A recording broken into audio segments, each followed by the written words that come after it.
আপনার আমার মৃত্যুর 40 দিন আগে ওই গাছের পাতাটা আস্তে আস্তে করে হলুদ বর্ণ হতে থাকে।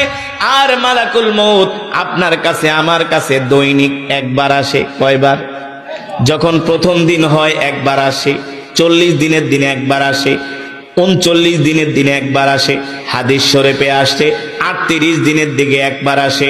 এইভাবে করে প্রতিদিন একবার করে মালাকুল মউত আসে আর বলে, এ বনি আদম, তোর হায়াত শেষ, আর মাত্র তুই 38 দিন বাঁচবি, আর মাত্র তুই 37 দিন বাঁচবি, আর মাত্র তুই 36 দিন বাঁচবি।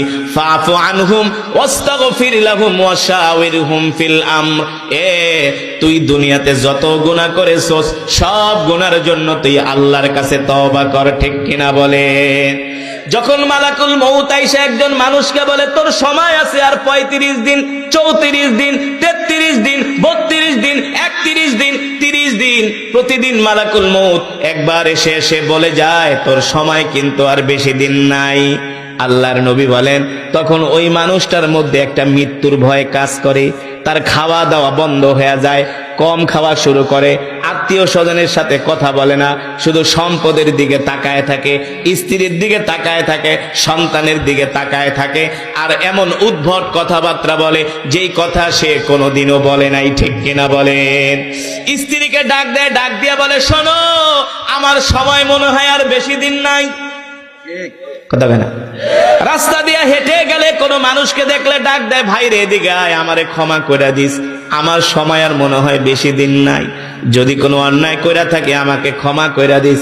তখন বলে, ভাই আপনি হঠাৎ করে এমন কথাবার্তা কেন বলেন? হঠাৎ কইরা বলে না, তার মৃত্যুর ঘন্টা বেজে গিয়েছে। ঠিক কিনা বলে? দেখবেন একটা মানুষ 40 দিন, মৃত্যুর 40 দিন আগে অসুস্থ হয়ে যায়। কি হয়ে যায়?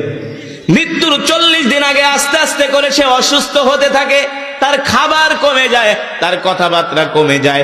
সন্তানদেরকে ডাক দিয়া বলে, বাবারে, এ বাবা, এই যে সম্পদ দিয়া গেলাম, এই সম্পদ তুই নিস। ছোট মেয়েকে ডাক দিয়া বলে, মা, এই সম্পদ তুই নিস। স্ত্রীকে ডাক দিয়া বলে, এই সম্পদগুলা তোমাকে দিয়া গেলাম। সন্তানদেরকে ডাক দিয়া বলে, আমার জানি কেমন ভালো লাগে না, যেই কোনো সময় আমি দুনিয়া ছেড়ে চলে যাইতে পারি। তোরা মারামারি কাটাকাটি করিস না, তোরা নিজেরা ভালো মতো থাকবি, বাবার জন্য দোয়া করবি। অনেক মানুষ মৃত্যুর আগে এমন কথা বলে কি বলে না? জোরে বলে।